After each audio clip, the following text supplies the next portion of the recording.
There is a moment just before the fall when everything feels like ascent. The air is thinner up there, charged with a kind of electric certainty. You believe you are climbing because you have chosen the mountain. You believe the path is yours because your feet are moving forward. But sometimes, if you listen closely beneath the rhythm of your own breathing, you can hear it, the soft, synchronized shuffle of countless other feet on the same trail, moving in the same direction, breathing the same thin air. You are not leading the climb. You are being carried upward by the sheer weight of the crowd, and the most dangerous illusion is that you cannot tell the difference. This is the story of Leo Vance, a man who mistook the roar of the crowd for the sound of his own purpose, who traded the quiet compass of his conscience for the deafening approval of the many, and who learned too late that reality does not negotiate with delusion. It simply arrives. And when it does not whisper. It shatters. Leo was 28 when he first walked into the chrome and glass cathedral of Ethelred Capital, his polished shoes clicking against the marble floor like a metronome counting out the seconds of his old life. He carried a leather portfolio, a freshly printed business card, and a heart thrumming with a mixture of terror and triumph. He had clawed his way out of a working-class neighborhood where ambition was often mistaken for arrogance, where dreaming beyond the factory gates was seen as a betrayal of roots. His father, a man whose hands were permanently etched with grime no soap could fully erase, had pressed a $20 bill into Leo's palm the morning he left for the city. "Don't come back unless you've made something of yourself," he'd said, not with cruelty, but with a weary finality that spoke of generations of quiet surrender. Those words became the bedrock of Leo's drive. He would not just make something of himself. He would become undeniable. And Ethelred Capital was the altar where such transformations were consecrated. From the outside, it was just another skyscraper piercing the smoggy skyline of the financial district. But inside, it was an ecosystem of curated excellence. The air smelled of espresso and ambition. Men in bespoke suits moved with the unhurried confidence of those who believed the world operated on spreadsheets they personally authored.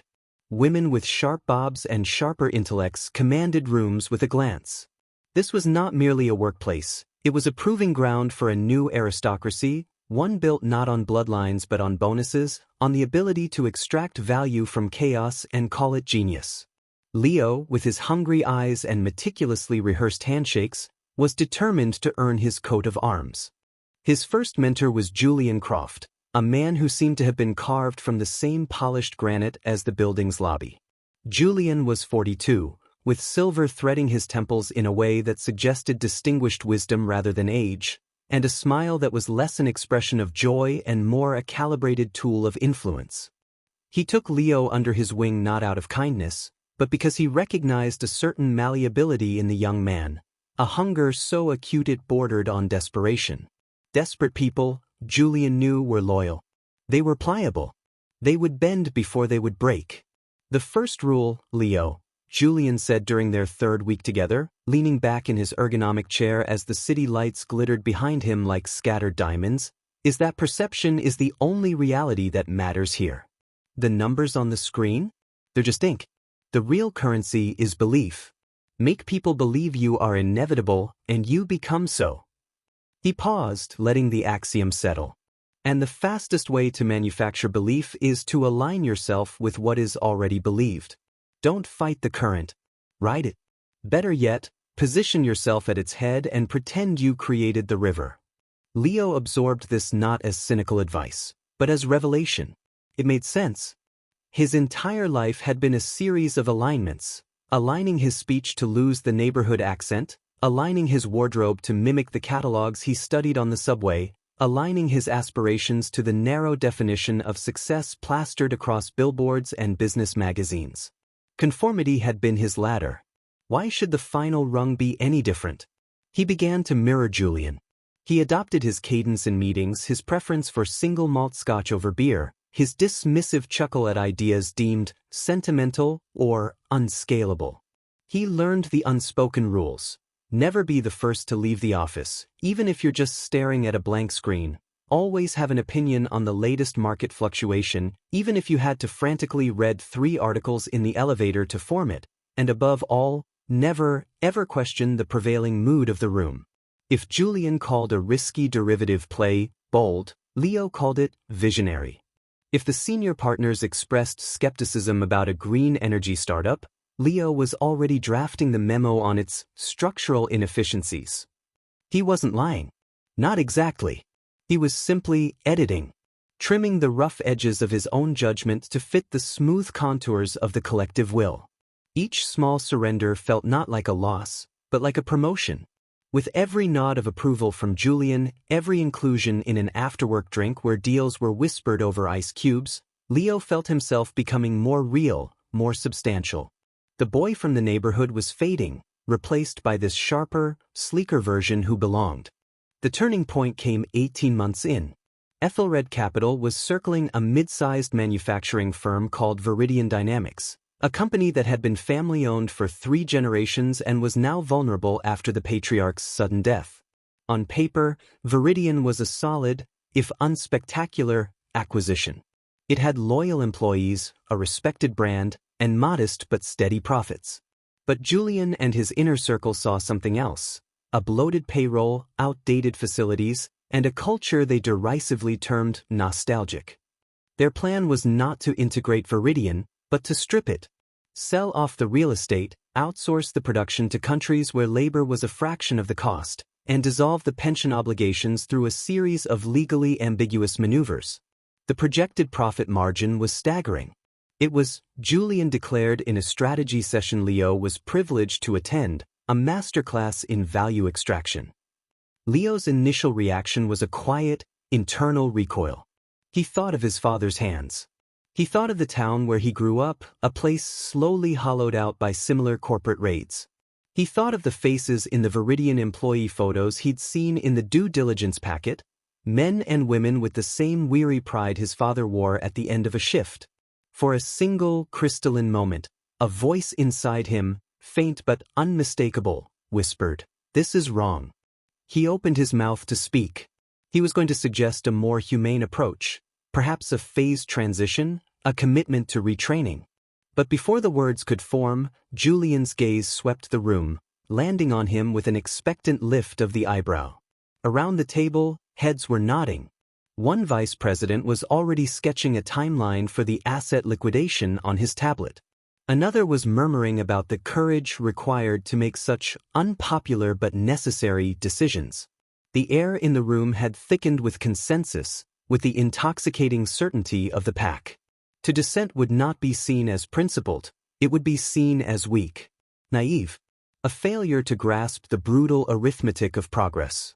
Leo's mouth closed. The internal voice was smothered, not by a shout, but by a sigh of collective agreement. He felt a strange relief, a loosening of tension in his shoulders.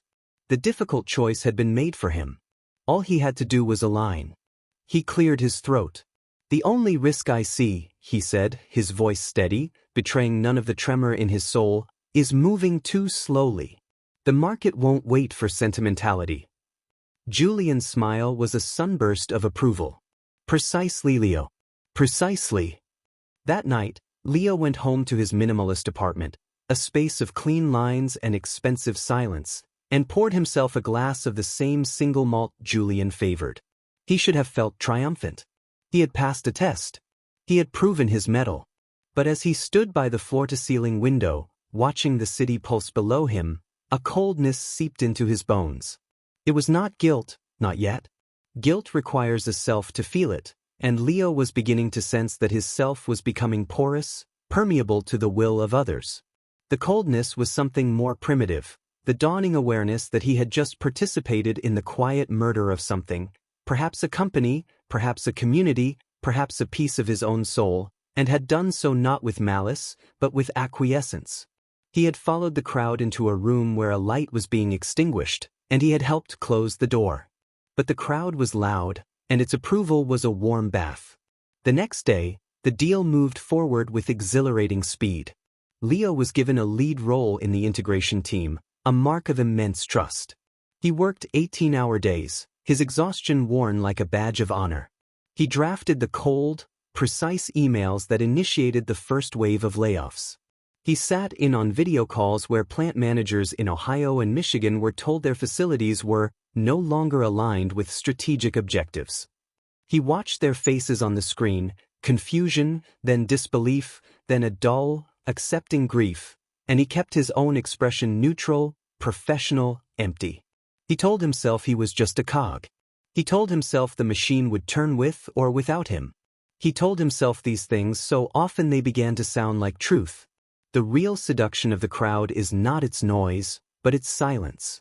It does not demand your soul with a shout. It invites you to leave it at the door with a whisper. It offers you a seat at the table in exchange for your voice. And the payment feels so good. The promotions, the bonuses that allowed him to buy a sports car he barely had time to drive, the respect in Julian's eyes, that the cost seems abstract, theoretical. You don't feel the erosion day by day. You only notice it when you try to speak and realize your throat has forgotten the shape of certain words. Words like enough. Words like no. The first crack appeared 6 months after the Veridian acquisition was finalized. Leo was in a bar with colleagues, celebrating the successful closure. The mood was euphoric. They were toasting to synergy and shareholder value, their laughter sharp and bright under the low lighting. A junior analyst, emboldened by whiskey, raised his glass. To Veridian. May its ghost haunt our quarterly reports with record profits. The table erupted in cheers. Leo raised his glass with the rest. But as he did, his phone buzzed in his pocket. A news alert. He ignored it. It buzzed again. And again. Curiosity pricked him. He excused himself and stepped into the hallway. The headline was small, buried on a local news site.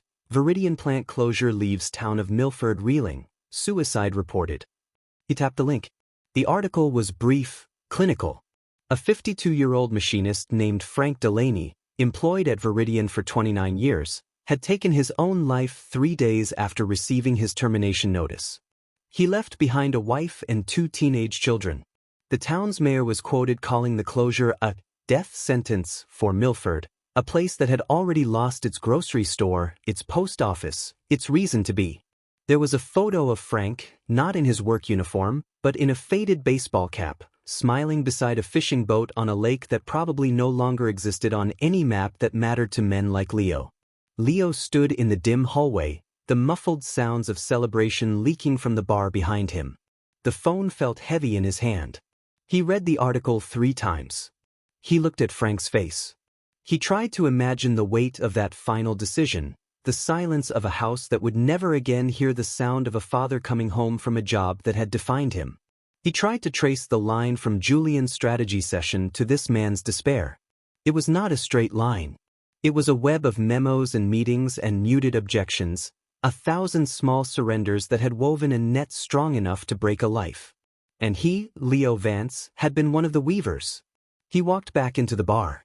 The noise hit him like a physical force. His colleagues were now debating the best ski resorts in the Alps. Julian clapped him on the shoulder. There he is. The architect of our windfall. Another round for Leo. Glasses were raised again. Leo forced a smile. He drank the whiskey. It tasted like ash. He participated in the conversation, his words automatic, his laughter a perfect mimicry of joy. But inside, a door had opened. And through it he could see, for the first time, the landscape he had helped create. It was not a landscape of triumph. It was a landscape of rubble.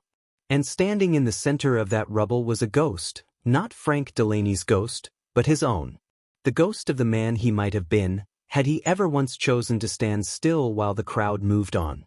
He began to notice things he had trained himself to ignore. The way Julian's eyes glazed over when a junior employee spoke about a sick child. The casual cruelty in a partner's remark about a competitor's bankruptcy serves him right for lacking vision. The relentless, grinding pressure to extract more, always more, from people and systems until nothing remained but a hollowed-out shell. He saw it in the exhausted slump of a secretary who had been at the firm longer than he had been alive, now tasked with shredding the personnel files of the people she'd once called friends. He saw it in the mirror each morning, in the subtle hardening around his own eyes, the way his smile no longer reached them. He was becoming a perfect citizen of this world. And the citizenship was slowly killing him. Yet to leave felt impossible. The crowd had become his gravity. His identity, his income, his very sense of place in the world were tethered to its approval. To step away would be to float into a terrifying void. Who was Leo Vance without Ethelred Capital? He wasn't sure he knew anymore. The boy from the neighborhood was a distant memory. The man he had built in his place was a construct of borrowed opinions and reflected glory. Without the crowd to hold him up, he feared he would simply dissolve. So he stayed. And he followed. He followed them into bigger deals, riskier bets, more ethically barren terrain. He followed them to exclusive clubs where the champagne flowed and the conversation turned to which charities offered the best tax deductions. He followed them into a moral twilight where right and wrong were replaced by profitable and unprofitable, where human consequences were abstracted into line items on a balance sheet.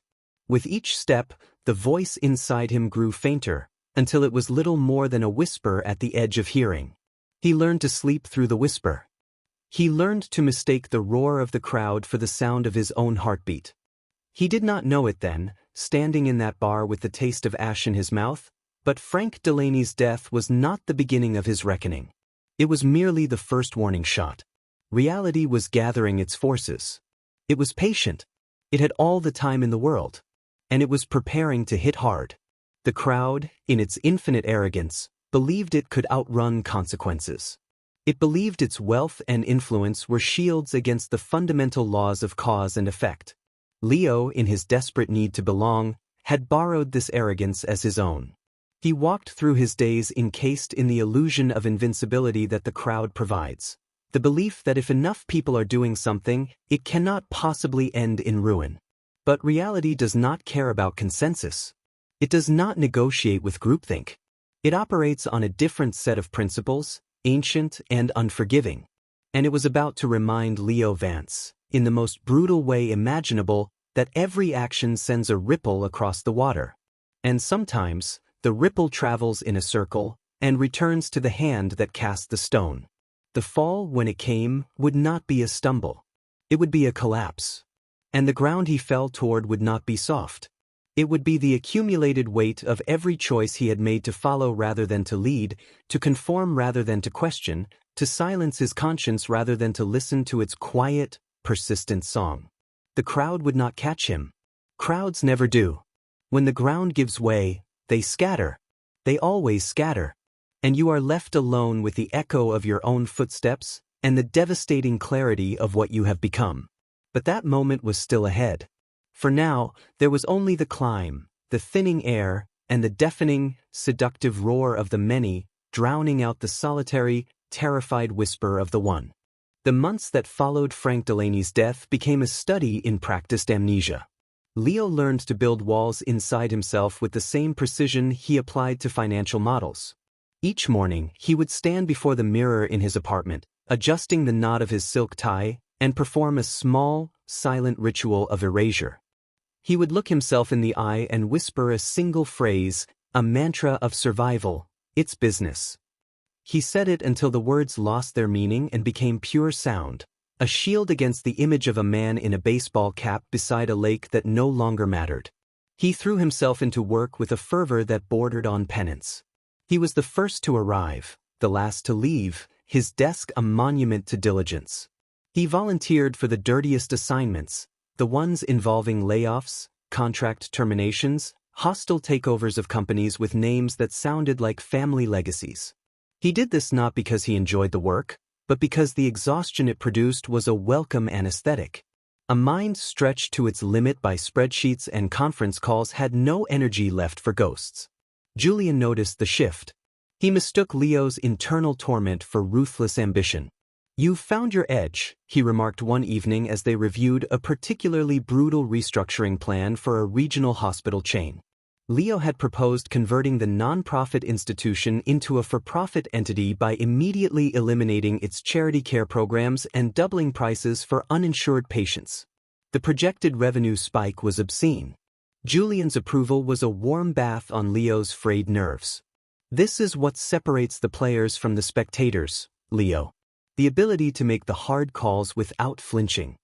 Leo didn't correct him. He let Julian believe he was witnessing strength. In truth, Leo wasn't making hard calls. He was outsourcing his conscience to the collective will of the firm, and the firm's will was simple: maximize value, minimize sentiment. Every time he signed off on a decision that would ruin lives, he told himself he was merely a conduit. The real decision-makers were the shareholders, the market, the invisible hand of capitalism itself. He was just the hand's willing instrument. This self-deception was his oxygen. Without it, he would have suffocated. The crowd, in its infinite wisdom, rewarded his surrender. At 31, Leo was promoted to vice president.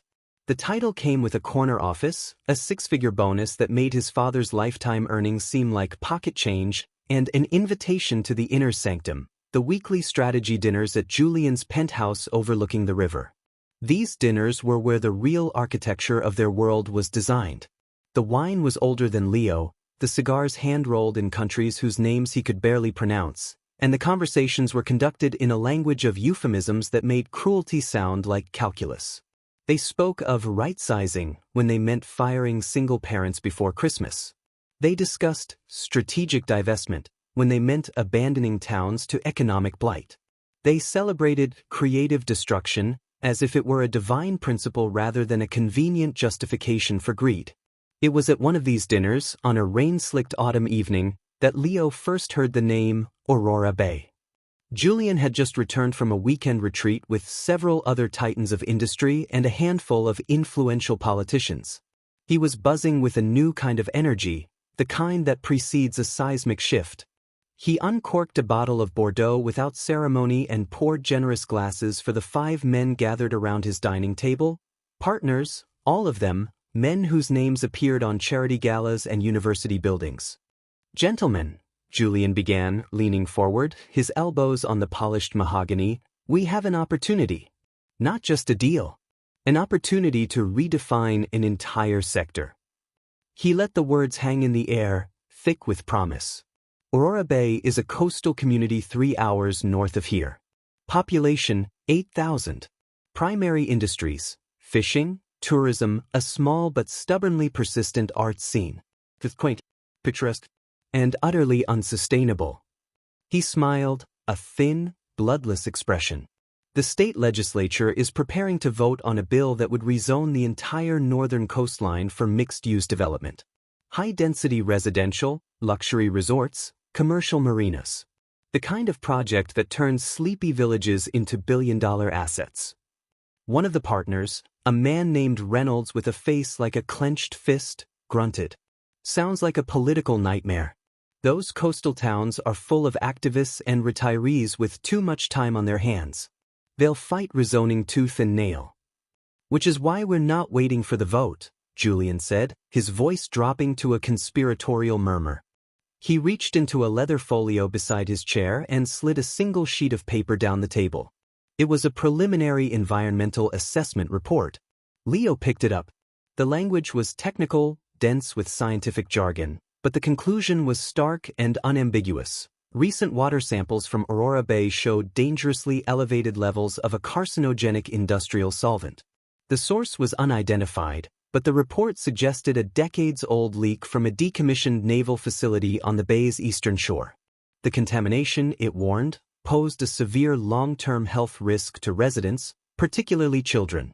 It recommended immediate public disclosure and a comprehensive remediation effort estimated to cost upwards of $200 million. A silence fell over the table. Leo felt a cold knot tighten in his stomach. He looked from the report to Julian's face, searching for the outrage he expected to see. He found none. Instead, he saw calculation. A slow, dawning comprehension began to creep through him, cold and sickening. "The vote on the rezoning bill is in 6 weeks, Julian continued, his voice smooth as the wine in their glasses. "The state health department receives this report tomorrow. Public panic will be significant. Property values will collapse. The community will be desperate. And we," he said, tapping the table with a single finger, "will be there with a solution. Ethelred Capital will form a consortium to purchase the contaminated land at a fraction of its current value. We'll fund the cleanup, publicly of course, with great fanfare, and then develop the hell out of it. We'll own the future of Aurora Bay before the current residents have even finished packing their bags." Leo's breath caught in his throat. He looked around the table. Reynolds was nodding slowly, a grim smile playing on his lips. Another partner was already murmuring about potential architectural firms. No one questioned the morality of the plan. No one even seemed to register that they were discussing the deliberate, strategic exploitation of a public health crisis. To them, it was simply a market inefficiency to be capitalized upon. A mispriced asset. The human cost was not a variable in their equation, it was noise to be filtered out.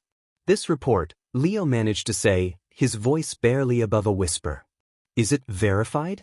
Julian's gaze settled on him, sharp and assessing. The science is sound, Leo. The contamination is real. People will get sick. That's not our doing. That's history. Our doing, the brilliant part, is recognizing that crisis is the ultimate catalyst for change. We're not causing the problem.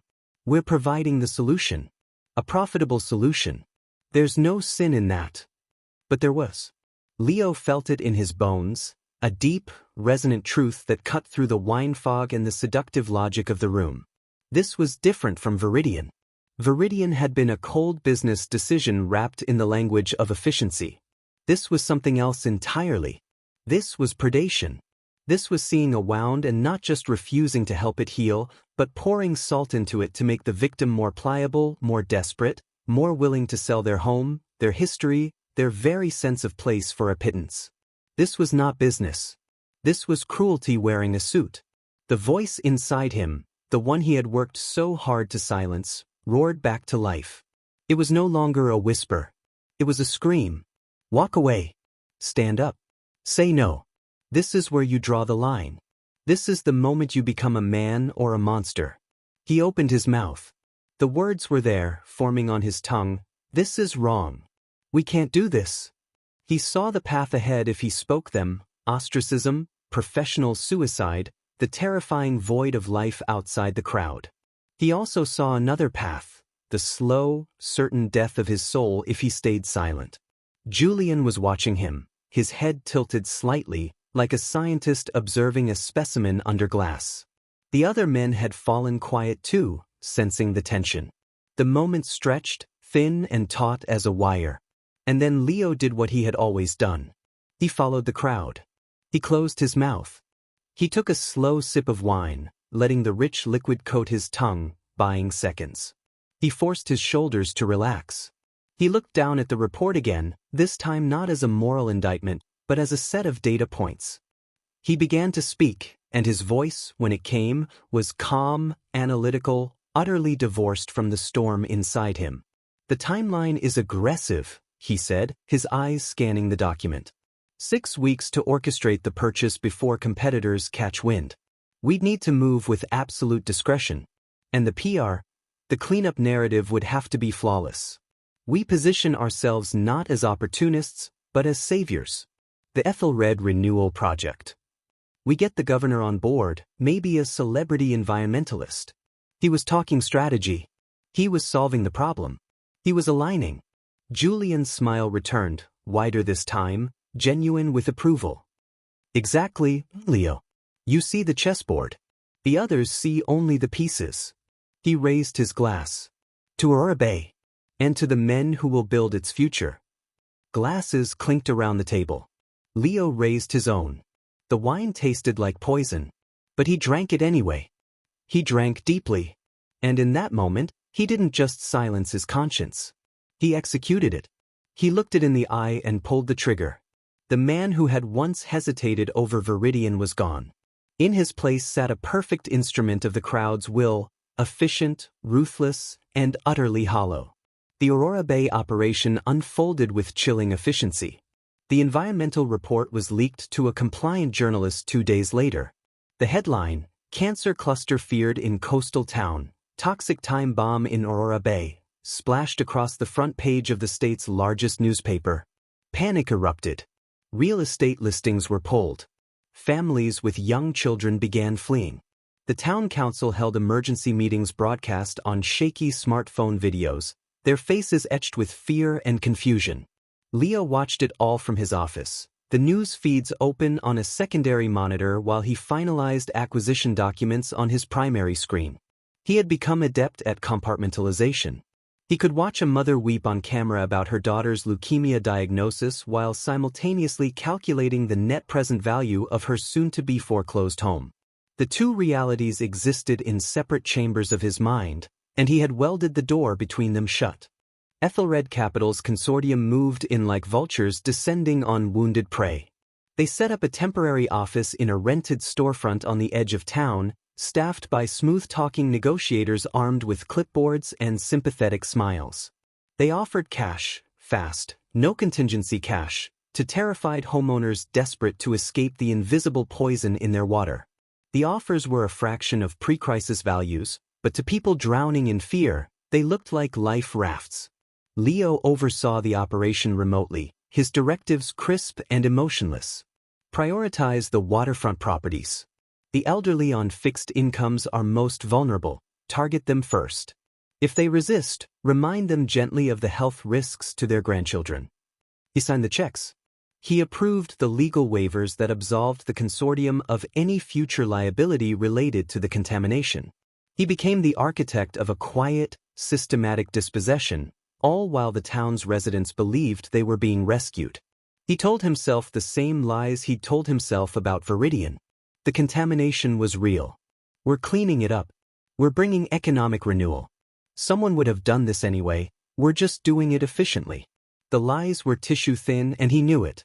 But the alternative, acknowledging that he was actively participating in the destruction of a community for profit, was a truth too heavy to bear. So he bore the lie instead. It was lighter. It fit more comfortably in the suit he now wore without even noticing its weight. 3 months into the operation, with nearly 70% of the targeted properties acquired, Julian summoned Leo to his office. The mood was celebratory. The rezoning bill had passed with overwhelming support. Fear had proven to be a remarkably effective lobbying tool. Bulldozers were already being positioned at the edges of town. "You've outdone yourself, Leo," Julian said, pouring 2 fingers of scotch into crystal glasses. "Aurora Bay will be our legacy project. A textbook case study in strategic opportunism." He handed Leo a glass. "The board is talking about making you a partner. Youngest in the firm's history." The words should have been ambrosia. Partner. The final rung on the ladder.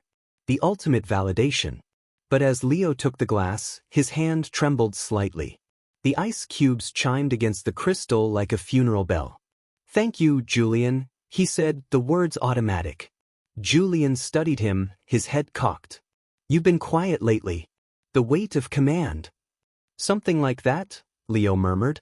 Julian's expression softened, or rather, it shifted into a simulation of softness, a tool he deployed when he sensed a subordinate needed shoring up. "I remember my first big play. The guilt, it's a phantom limb, Leo. You feel it for a while after you've cut it off. But eventually, the sensation fades. You realize you move faster without the weight of it. You realize you were never meant to carry that weight in the first place. Men like us, we weren't built for guilt. We were built for consequence. For impact." He placed a hand on Leo's shoulder. "This town was dying anyway. We're giving it a new life. A better life. Remember that when the ghosts come calling, we are not the villains of this story. We are the necessary force of progress." Leo nodded. He drank the scotch. He let Julian's words wash over him like a bomb. And for a few hours that evening, he almost believed them. He went home to his silent apartment, poured another drink, and stood at his window looking down at the city, a glittering tapestry of human ambition and compromise. He told himself he was a thread in that tapestry, strong and essential. He told himself the darkness he carried inside was just the shadow cast by his own stature. He told himself these things until he fell into a fitful sleep. He dreamed of water. Not the polluted, poisoned water of Aurora Bay, but clear, cold water from his childhood. He was 10 years old again, standing knee-deep in the creek behind his grandmother's house, the sun warm on his back, his father beside him showing him how to skip stones. His father's hands, rough and stained, were gentle as they guided his small fingers.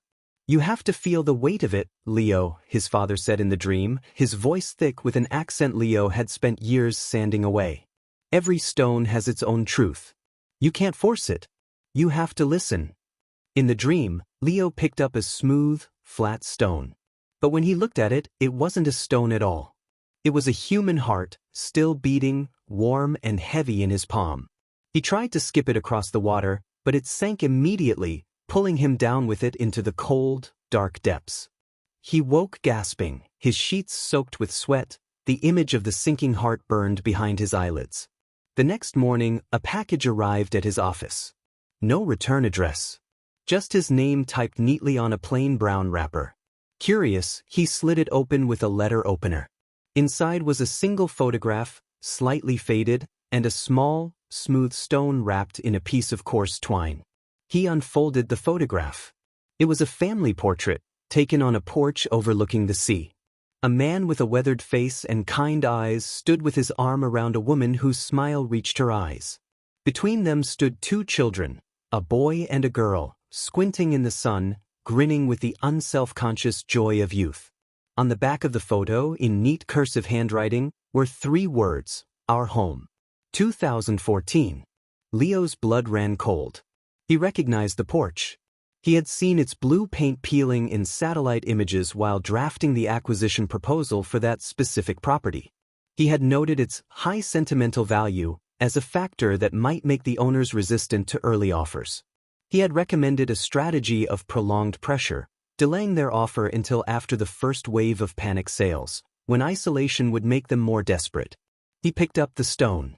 It was flat and smooth, perfect for skipping. He turned it over in his fingers, feeling its cool, immutable weight. He thought of his dream. He thought of his father's voice. You have to feel the weight of it. Every stone has its own truth. He sat at his desk for a long time, the stone clutched in his hand, the photograph lying before him like an accusation. For the first time in years, the roar of the crowd faded to a distant hum. And in the silence, he heard something else, the faint, persistent echo of his own footsteps on a path he no longer recognized. He had followed the crowd so far that he could no longer see the horizon. He could only see the backs of the people in front of him, moving with blind certainty toward a destination he had never chosen. And he realized, with a clarity that stole the breath from his lungs, that he was no longer walking beside them. He was being carried. His legs were moving, but they were no longer his own. The crowd had absorbed him. It had consumed his will, his judgment, his humanity, and left behind only a shell that wore his face and signed his name. He placed the stone carefully in his desk drawer, next to a framed photo of himself shaking hands with Julian at a company gala. The 2 objects, one a token of a life destroyed, the other a trophy of his success, rested side by side in the dark. He closed the drawer. The click of the latch was unnaturally loud in the silent office. He did not quit that day. He did not confront Julian. He did not leak the truth about Aurora Bay to the press. The crowd's gravity was still too strong. But something had shifted. A fracture had appeared in the foundation of his compliance. The stone in the drawer was a seed. And seeds, given time and the right conditions, have a habit of growing. Even in the dark. Even in the most barren soil. The reckoning had not yet arrived. But its first root had broken through the surface. And reality, patient and implacable, had begun its slow, inexorable work. The fall would not be sudden. It would be a gradual unspooling, a thread pulled from the center of the tapestry until the entire design began to come apart in his hands. He just didn't know it yet. For now, there was only the stone in the drawer, the photograph in his mind, and the terrible, dawning understanding that the crowd he had followed so faithfully was not leading him to the summit. It was leading him to the edge. And soon, very soon, it would stop walking. And he would have to decide whether to step back or step off. The stone remained in the drawer. Not as a relic to be forgotten, but as a splinter under the skin of Leo's consciousness. A constant, low-grade irritation that refused to be ignored. He found himself opening the drawer at odd moments throughout the day. Before signing a termination letter, during a lull in a budget meeting, in the silent minutes before dawn when insomnia pinned him to his bed. He would take the stone out, roll it between his thumb and forefinger, feel its cool, unchanging weight. It was an anchor. And anchors, he was beginning to understand, do not pull you down. They hold you fast to something solid when the current tries to sweep you away. The crowd was a current, a powerful, seductive undertow that promised to carry him to shores of gold and glass. But the stone whispered of a different geography, one of soil and sea and the stubborn, unprofitable dignity of people who believed a home was more than an asset class. He began to notice other things, small fractures in the seamless facade of his world. Julian, once a master of calibrated charm, started displaying a new kind of impatience, a sharp, brittle edge that surfaced when subordinates questioned even minor details. During a meeting about the Aurora Bay timeline, a young analyst named Maya timidly suggested they delay the first round of demolitions until after the town's annual summer festival, a century-old tradition that was the community's last remaining thread of cohesion. It might soften the optics, she'd ventured, her voice barely audible. Julian's response was not a dismissal. It was an obliteration. Optics? He'd repeated, his voice dropping to a venomous calm that silenced the entire room. We are not here to soften optics, Maya. We are here to maximize return. Sentimentality is a tax on competence. And I will not have my team paying it. He'd leaned forward, his knuckles white on the table. That festival ends on July 15th. I want the first bulldozer breaking ground on the old community center on July 16th. At sunrise, I want the sound of that engine to be the new anthem of Aurora Bay. Is that clear? Maya had nodded, her face pale, her career effectively ended with a single compassionate impulse. Leo had watched her gather her notes with trembling hands, and something in him, a muscle long atrophied, twitched. He almost spoke. Almost. But the words died in his throat, choked by the familiar fear. If you defend her, you become her. The crowd does not protect dissenters. It consumes them. And so he sat in silence, complicit in her humiliation, and felt another piece of himself calcify into stone. The promotion to partner came 3 weeks later. The announcement was made at a black tie gala held in the firm's private event space, a cavernous room suspended 40 floors above the city, all glass and steel and curated elegance. Leo stood on a small stage as Julian presented him with an engraved crystal award, the spotlight hot on his face. Cameras flashed. Champagne flowed. The applause was thunderous, a physical wave of approval that should have lifted him into the stratosphere. Instead, he felt nothing but a profound, echoing hollowness. He was a vessel filled with the noise of other people's admiration, and it sloshed around inside him with a sickening emptiness. When Julian clasped his shoulder and whispered, "You've arrived, my boy," Leo forced a smile that felt like a crack spreading across porcelain. Later that night, drunk on expensive wine and deeper loneliness, he found himself scrolling through his phone, not for work emails or market updates, but for Aurora Bay. He typed the town's name into a search engine and fell into a rabbit hole of local news sites, community forums, social media posts from residents. He saw photos of the boarded-up storefronts on Main Street. He read posts from a woman named Sarah Chin who ran the town's only bookstore, pleading with neighbors not to sell, insisting they fight the corporate vultures, poisoning their water and their future. He watched a shaky video of an elderly fisherman named Elias standing on the dock where his family had worked for 4 generations, his voice breaking as he described testing positive for the same carcinogen found in the bay water. "They're not just taking our homes," Elias said, staring directly into the camera with eyes that held centuries of salt and sorrow. "They're taking our memory. And you can't put a price on that." Leo watched the video 3 times. Each time, the fisherman's gaze seemed to pierce through the screen, through the layers of Leo's defenses, and settle directly on his soul. "You can't put a price on that."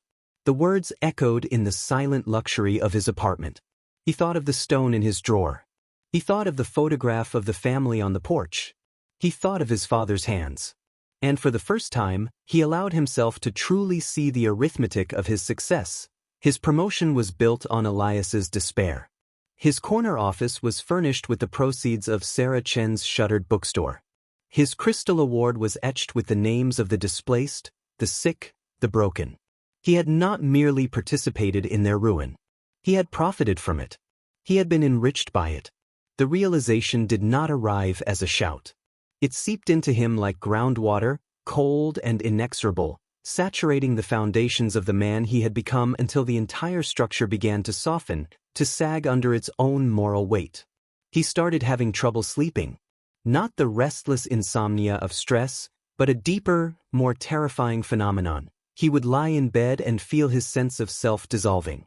The boundaries between Leo Vance, VP of Ethelred Capital, and Leo Vance, son of a factory worker from a dying town, would blur and bleed into one another.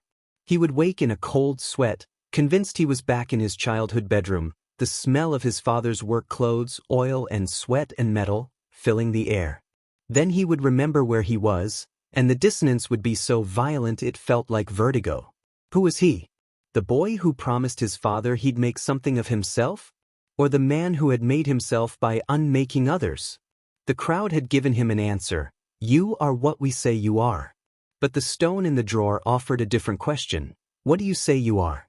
The crisis point arrived on a Tuesday morning in late June. Julian summoned him to the penthouse office, his tone urgent. "We have a problem in Aurora Bay," he said without preamble, gesturing to a laptop screen displaying a live news feed. A local journalist named Anya Sharma was standing on the steps of the town hall, microphone in hand, flanked by a dozen residents including Sarah Chin and the fisherman, Elias. Behind them, a handmade banner read, "Who poisoned our bay? Et Heldred knows." The environmental report. Julian spat, his composure frayed. Someone's dug into its origins. Sharma's alleging the contamination data was manipulated, that the levels were exaggerated to trigger panic and depress property values. She's connecting dots we didn't know were visible. He turned to Leo, his eyes blazing. She's requested an on-site interview with Ethelred leadership to discuss our commitment to transparency. Leo's blood ran cold. "And you want me to go?" "I want you to go," Julian confirmed, his voice dropping to a dangerous calm. "You know the project inside and out. You have a relatable quality. The boy from nowhere story. It plays well. You'll go to Aurora Bay tomorrow. You'll meet with Sharma. You'll give her the approved narrative, where the hero's cleaning up someone else's mess. You'll charm her. You'll bore her with technical details about remediation protocols. And you'll make sure she understands that any allegations of impropriety are not just false, they're legally actionable." It was not a request. It was a command wrapped in the velvet glove of opportunity. The test. Julian was watching him, measuring his loyalty against the rising tide of scandal. To refuse would be to admit doubt. To admit doubt would be to admit he was no longer one of them. The crowd was offering him a choice: step forward and silence the truth, or step back and be silenced himself. He flew to Aurora Bay the next day on a private jet arranged by the firm. The flight was smooth, silent, a bubble of pressurized privilege hurtling toward a storm he had helped create. As the plane descended, he looked out the window. From this height, the town was picturesque, a crescent of coastline cradling a sheltered bay, clusters of weathered houses clinging to hillsides, fishing boats dotting the water like scattered toys. It looked peaceful. It looked whole. He knew better. He knew the poison in the water, the fear in the homes, the quiet desperation in the eyes of people being systematically erased. He was descending into the heart of his own making. And for the first time, he felt not like a conqueror arriving to claim his prize, but like a ghost returning to the scene of his crime. The car that met him at the small regional airport was a black SUV with tinted windows. The driver, a silent man in a dark suit, navigated the winding coastal road without a word. As they approached the town limits, Leo saw the first signs of decay: a real estate office with its windows boarded, a diner with a closed permanently sign hanging crookedly in the door. Then the water. Aurora Bay itself stretched out to his left, a sheet of liquid mercury under the overcast sky. It looked beautiful. It looked innocent. He thought of the chemical compounds lurking beneath that placid surface, invisible and lethal. He thought of children who had swum in that water. He thought of Elias's diagnosis. They drove through the center of town. Main Street was a ghost of itself. Half the storefronts were dark. The few that remained open, a hardware store, a post office, seemed to huddle together for warmth. People on the sidewalks moved with a slow, heavy gait, their shoulders slumped under an invisible weight. They were not just losing their homes. They were losing their future tense. The grammar of their lives was being rewritten from "we will" to "we were." And he, Leo Vance, held the pen. The SUV pulled up to the town's only remaining hotel, a modest, two-story building with peeling white paint and a sign that flickered erratically. This was where Ethelred's on-site team was headquartered. As Leo stepped out of the car, the air hit him first, salt and seaweed and the faint, sweet decay of low tide. It was a smell his body remembered from childhood summers, a smell that bypassed his intellect and spoke directly to some primal part of him that had never left the working-class neighborhoods of his youth. He took a deep breath, and for a moment, the armor of his suit, his title, his carefully constructed persona, felt flimsy. The air smelled like truth. His first meeting was with the local Ethelred team, a trio of sharp-eyed operatives who treated the town not as a community, but as a battlefield to be pacified.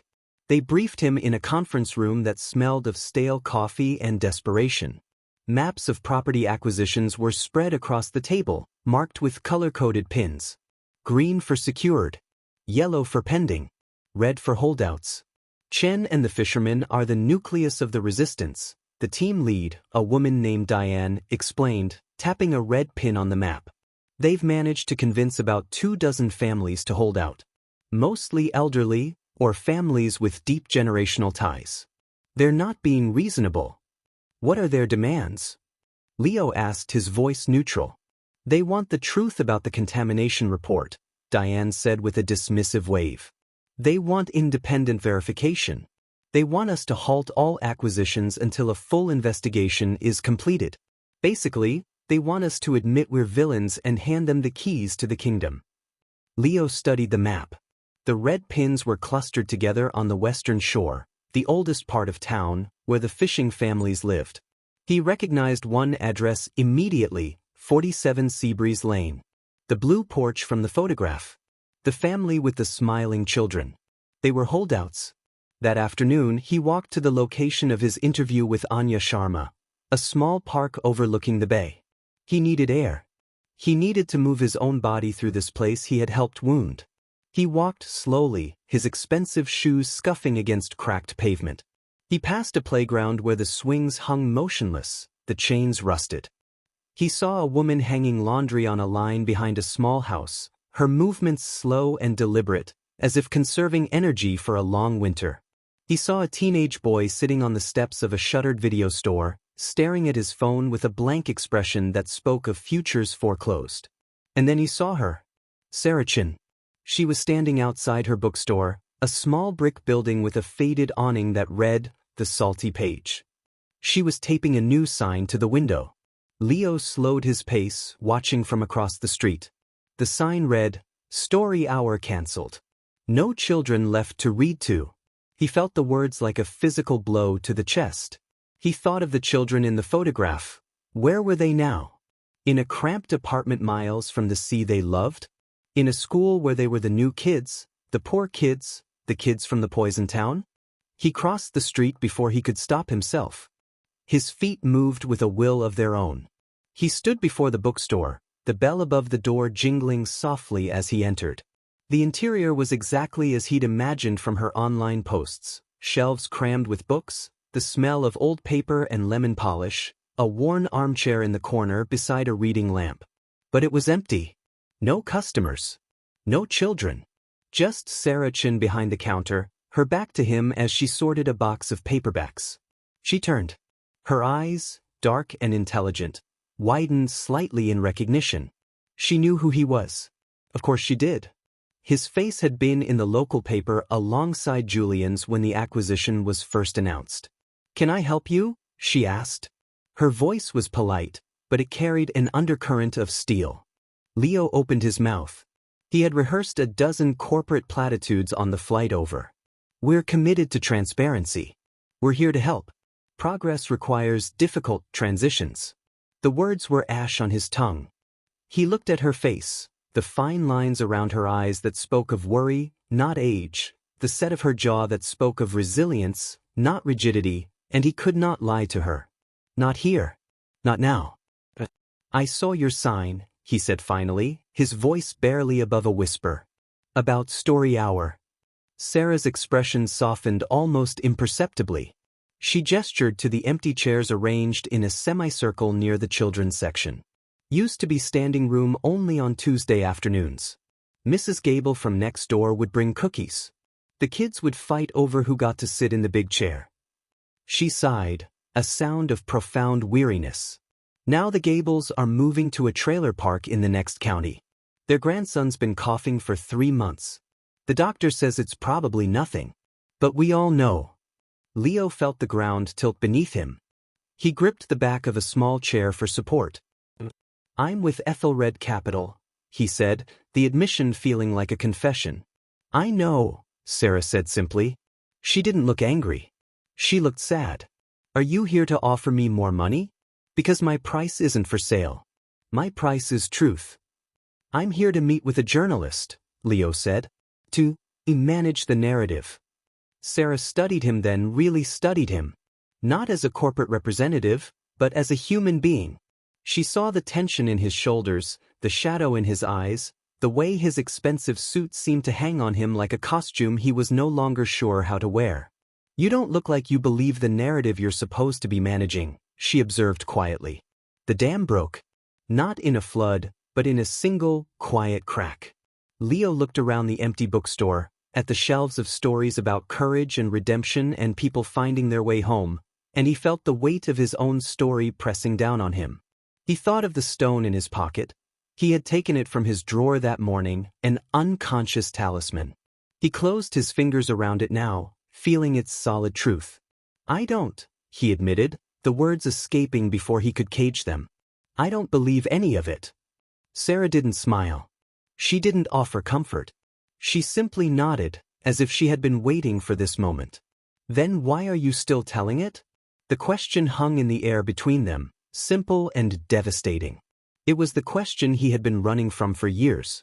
It was the question the crowd had taught him to never ask. And here, in this dying bookstore in a poisoned town, asked by a woman who had lost everything but her integrity, it could no longer be avoided. Before he could answer, before he could even form a thought, the bell above the door jingled again. A woman entered, holding a microphone. Anya Sharma. Her eyes flicked from Leo to Sarah and back again, sharp with journalistic instinct. Mr. Vance, she said, her voice professional but edged with something harder. I'm glad you're already here. And I see you've met Miss Chin. Perfect. Let's begin our conversation about transparency. Leo stood frozen between the two women, one representing the world he had built, the other representing the world he had broken. The stone burned a hole in his pocket. The crowd roared in his ears, demanding he perform, deflect, dominate. But beneath the roar, quieter and more insistent, was the whisper of the stone. The whisper of the water. The whisper of his own long-silenced conscience. He had come to Aurora Bay to extinguish a spark of truth. He had not anticipated that the spark might ignite something inside him instead. Reality was no longer a distant concept to be managed. It was the salt air filling his lungs. It was the empty chairs in a children's story hour. It was the gaze of a woman who had lost her home but not her humanity. It was hitting hard. And Leo Vance, for the first time in a decade, was standing still enough to feel the impact. The fall had not yet begun. But the ground beneath his feet had turned to sand. And he could feel it shifting, grain by grain, pulling him toward a precipice he could no longer pretend wasn't there. The choice was no longer between following the crowd or standing alone. It was between becoming the man who saved himself by destroying others, or the man who might lose everything, but finally, truly, be found. The interview was about to begin. And Leo had no script. Only a stone in his pocket, and the terrifying, exhilarating freedom of a truth he had not yet spoken aloud. Part 4. Anya Sharma did not sit down. She stood in the center of the bookstore, her microphone held loosely but purposefully, her eyes moving between Leo and Sarah with the quiet intensity of a predator who has scented blood in the water. The recorder on her phone glowed red on the counter between them. Let's start with the basics, Mr. Vance, she began, her voice calm, almost gentle, a stark contrast to the steel in her gaze. Ethelred Capital acquired over 70% of Aurora Bay's residential properties in the 3 months following the release of an environmental report warning of dangerous carcinogen levels in the bay water. The timing has raised eyebrows. Can you explain why your firm moved so quickly to purchase land in a community facing a public health crisis? Leo's throat tightened. The corporate script was there, polished and ready. We saw an opportunity to provide stability during a time of uncertainty. Our acquisition allowed us to fund a comprehensive remediation effort that local authorities lacked the resources to undertake. He could deliver it with the smooth, reassuring cadence Julian had drilled into him. He could pivot to talking points about job creation, economic renewal, the inevitable march of progress. He could perform the role of the benevolent capitalist, the savior in a tailored suit. He opened his mouth, and nothing came out. The silence stretched, thin and fragile. Saracen watched him, her expression unreadable. Anya waited, patient, letting the quiet do its work. And in that silence, Leo heard it again, the whisper beneath the roar. The whisper of the stone in his pocket. The whisper of Elias's voice on that shaky video. You can't put a price on that. The whisper of his father's hands, rough and stained, pressing a $20 bill into his palm with the words, "Don't come back unless you've made something of yourself." He had made something of himself. He had made a weapon. A finely tuned instrument of extraction and erasure. He had made himself into the very force that had hollowed out towns like the one he came from, that had stolen porches and playgrounds and story hours from children who looked like he once had. He had followed the crowd all the way to the edge of this precipice, believing their roar was the sound of triumph. But standing in this empty bookstore, facing the quiet dignity of a woman who had lost everything but her truth, he finally understood the roar had never been triumph. It had been the sound of his own soul being devoured. He took a breath. And he chose the whisper. "The report," he said, his voice rough with disuse, with truth. "The environmental report that triggered the panic, it was real. The contamination is real. People are getting sick." He saw Anya's eyebrows lift slightly. This was not the denial she'd expected. But the timing of its release, the way the data was presented to emphasize worst-case scenarios without context, that was orchestrated. Not by me personally, but by people I work for. People I chose to follow. Saracen made a small sound, a sharp intake of breath. Anya's finger hovered over her recorder, as if ensuring it was capturing every syllable. "Why?" Anya asked softly. Leo's hand closed around the stone in his pocket. He felt its edges, its unchanging truth. Because fear depresses property values. Because a community in crisis is a community that will sell its birthright for a life raft. Because it was profitable. The words tasted like bile, but they were his. For the first time in years, the words leaving his mouth belonged to him alone. I sat in rooms where we discussed this not as a moral question, but as a market opportunity. I signed documents that accelerated the dispossession of families who had lived here for generations. I told myself it was business. I told myself someone else would do it if we didn't. I told myself 1,000 lies until I almost believed them. He looked at Sarah. "You asked me why I'm still telling the narrative when I don't believe it. The answer is fear. I was afraid of what would happen if I stopped following. I was afraid of being alone. I was afraid of becoming nothing again." His voice cracked on the last word. "But standing here, I realize I became nothing a long time ago. I just didn't notice because the crowd was so loud." Anya lowered her microphone slightly. "What are you saying, Mr. Vance?" "I'm saying I won't lie for them anymore," Leo said, the resolve settling into his bones like bedrock. "I won't sit across from you and spin a story about Ethelred's noble intentions. Our intention was profit. Full stop. And we were willing to sacrifice this town, your homes, your health, your history, to get it." He turned to Sarah. "The family on Seabreeze Lane, the blue porch, the 2 children, I saw their photograph. Someone sent it to me. I used their sentimental attachment as a data point to strategize how to pressure them into selling. I did that. I am responsible for that."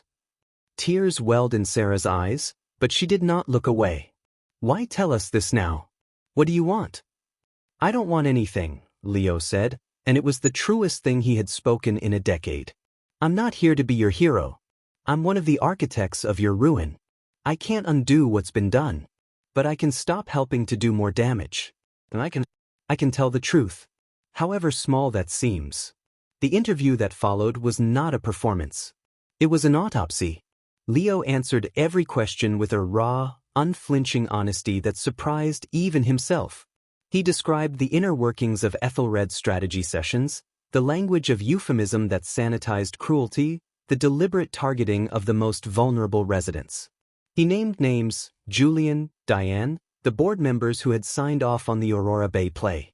He did not position himself as a whistleblower with clean hands. He positioned himself as a participant who had finally woken up. I am not innocent, he told Anya, his voice steady now. I am complicit. And complicity doesn't get absolved by speaking up at the end. It just gets witnessed. That's all I'm offering. Witness.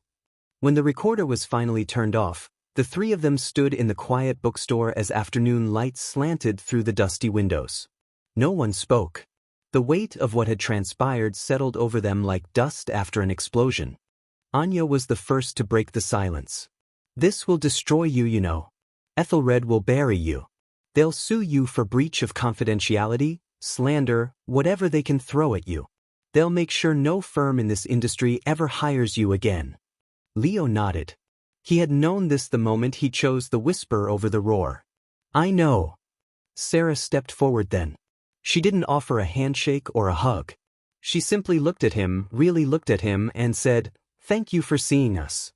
Those 4 words, "Thank you for seeing us," undid him completely.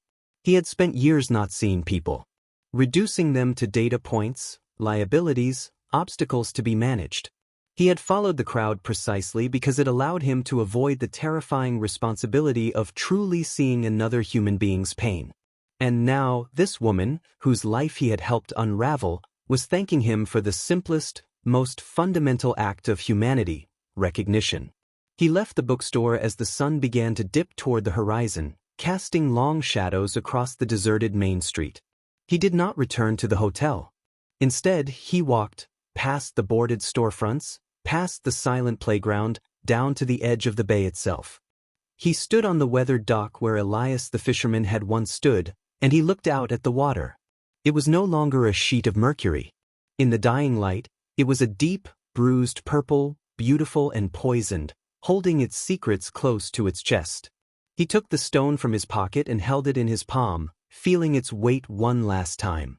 Then he drew back his arm and threw it as far as he could into the bay. It arced through the air, a small, dark silhouette against the twilight, and disappeared beneath the surface without a sound. He was not casting away his guilt. Guilt would remain. He was casting away the anchor of his old life. He was choosing to float, untethered, into whatever came next. His phone buzzed incessantly in his pocket. Texts from Julian. Missed calls from the firm's legal department. Voice messages piling up with increasing urgency, and then, as the hours passed, with cold fury. He ignored them all. He walked back through town as night fell, and this time he did not look away from the faces in the windows, the figures on porches, the quiet resilience of a community fighting for its life. He saw them. Fully. Completely. And in seeing them, he began, slowly, to see himself again. He flew back to the city the next morning on a commercial flight, wedged between a businessman snoring softly and a mother trying to soothe a fussy infant. There were no tinted windows, no silent drivers, no bubble of privilege. There was only the shared, unglamorous reality of human travel, the stale air, the crying child, the worn carpet, the smell of coffee and disinfectant. And for the first time in years, Leo felt a sense of peace. Not happiness. Not relief. But peace. The peace of alignment. He was no longer living in 2 worlds, the world of his actions and the world of his conscience. There was only one world now. And it was hard. And it was real. The storm broke 2 days later. Anya Sharma's article landed with the force of a detonation. It wasn't just an exposé, it was a moral indictment, woven with Leo's first-hand account and corroborated by documents he had quietly forwarded to her before boarding his flight home. The headline was simple, devastating: "I helped destroy Aurora Bay. Here's how." The piece went viral within hours. News networks picked it up. Politicians demanded investigations.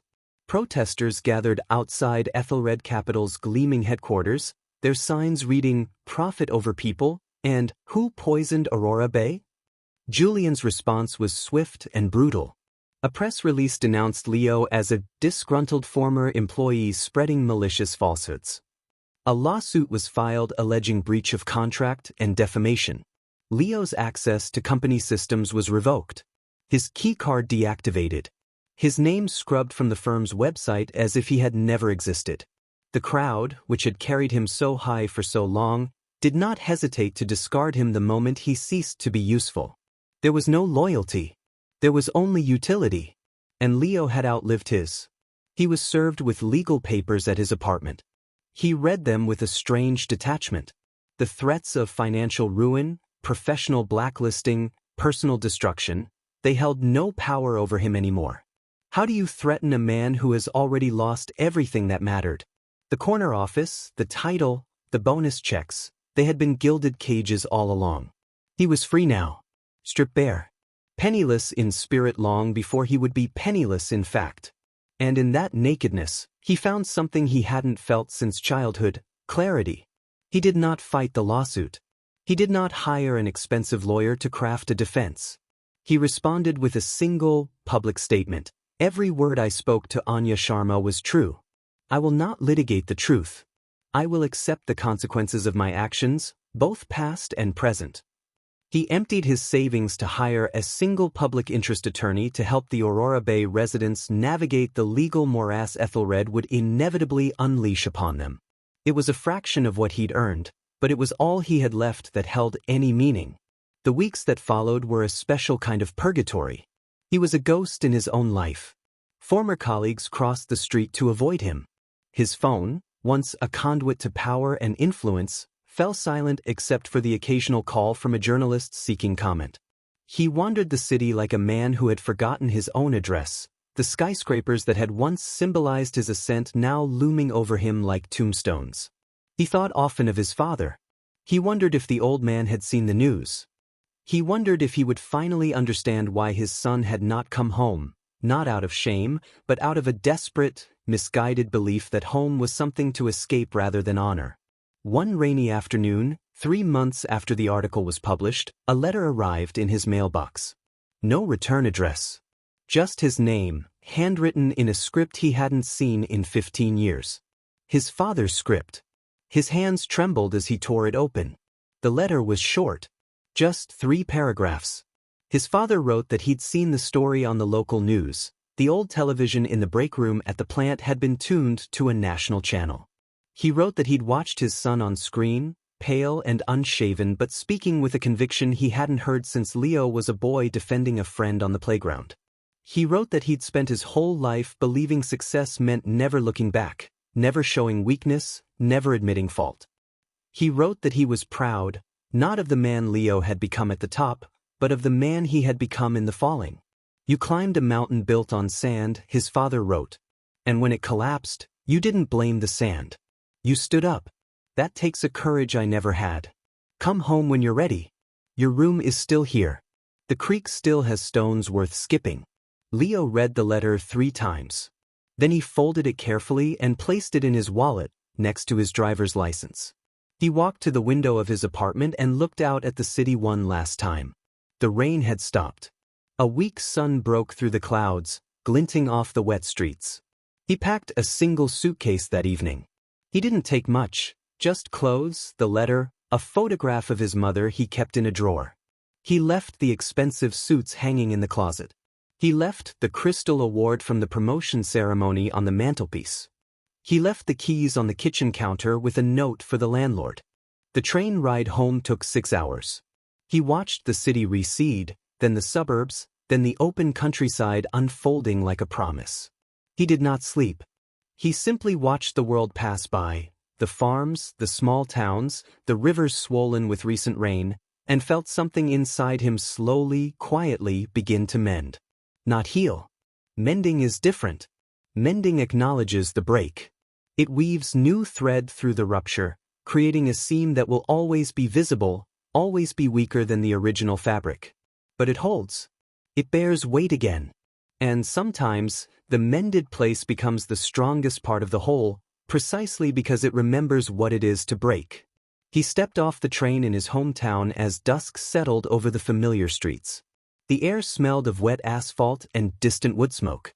He walked the 2 miles to his father's house, his suitcase rolling behind him on the cracked sidewalk.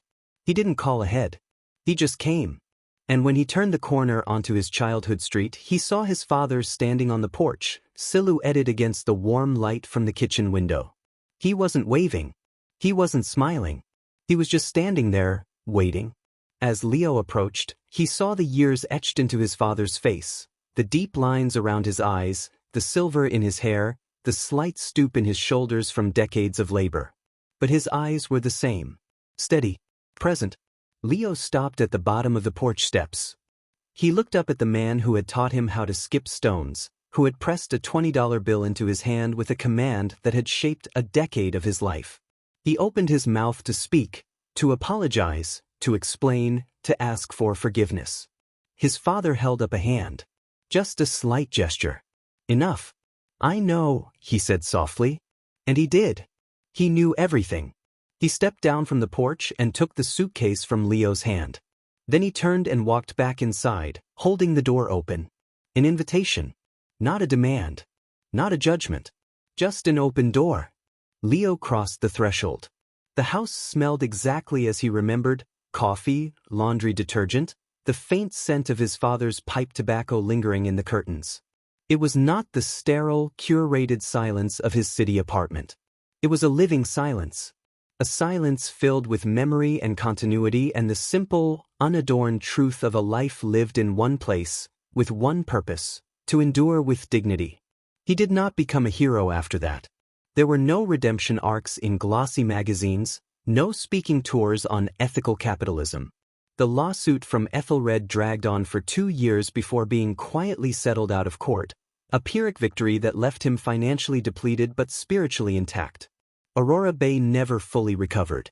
Some residents sold and left. Others stayed and fought, forming a land trust to protect what remained from future predators. Sarah Chen's bookstore eventually closed, but she opened a small lending library in her living room, and Story Hour resumed on Tuesday afternoons, smaller, quieter, but stubbornly alive. Leo never returned to finance. He never sought the spotlight again.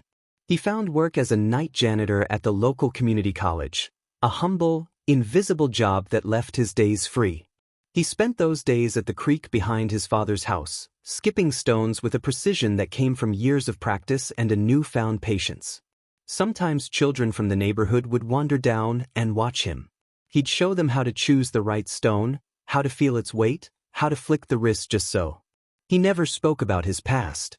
He didn't need to. The peace in his eyes said everything. Years later, an anthropology student from the college, researching narratives of economic displacement, tracked him down.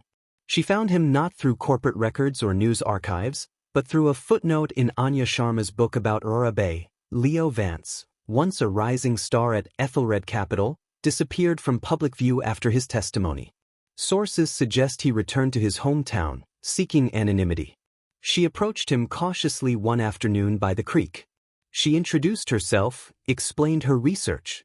She asked if he would speak with her, just once, about what it was like to walk away from everything. Leo considered her request. He looked at the water, at the smooth stones resting in the shallows. He thought of the crowd, their roar, their certainty, their terrible, seductive power. He thought of the moment he chose to stand still while they moved on. He thought of the long, hard fall that followed. And he thought of the ground he had landed on, not soft, not forgiving, but real. Solid. He agreed to speak with her. Not for fame. Not for absolution. But because someone had once thanked him for seeing them. And he had learned too late that being seen, and seeing others, was the only currency that mattered. They sat on a fallen log as the sun dipped below the trees. The student asked her questions. Leo answered them not with grand pronouncements, but with simple truths. He spoke of the seduction of belonging, of the slow erosion of self that happens when you trade your conscience for approval, of the terrifying freedom of standing alone, and of the hard, unglamorous work of mending what has been broken, both in the world and in oneself. When she asked him what he would say to others standing at the edge of their own precipice, the ones hearing the roar of the crowd and mistaking it for purpose, he was quiet for a long time. The creek murmured beside them. A kingfisher darted across the water. I would tell them, Leo said finally, his voice soft but clear, that the crowd is not a path. It is a current. And currents do not lead anywhere. They just move. They carry you along until you forget you have legs. Until you forget you can choose your own direction. He picked up a stone, flat and smooth, and turned it over in his palm. Reality doesn't hit hard because it's cruel. It hits hard because it's true. And truth has weight. It always has weight. The crowd will tell you to ignore the weight, to float, to follow. But the weight is what keeps you grounded. The weight is what lets you stand when the current tries to sweep you away. He skipped the stone across the water. It bounced once, twice, 3 times before sinking beneath the surface. A perfect arc. A perfect truth. The hardest thing, he said, watching the ripples spread outward, is not the fall. The fall is just physics. The hardest thing is admitting you were never really climbing in the first place. You were just being carried. And the moment you realize that, that's the moment you can finally start walking on your own 2 feet. The student thanked him and left as dusk settled over the creek. Leo remained on the log long after she was gone, listening to the water, feeling the cool evening air on his skin. He was not a rich man. He was not a powerful man. He was not, by any conventional measure, a successful man.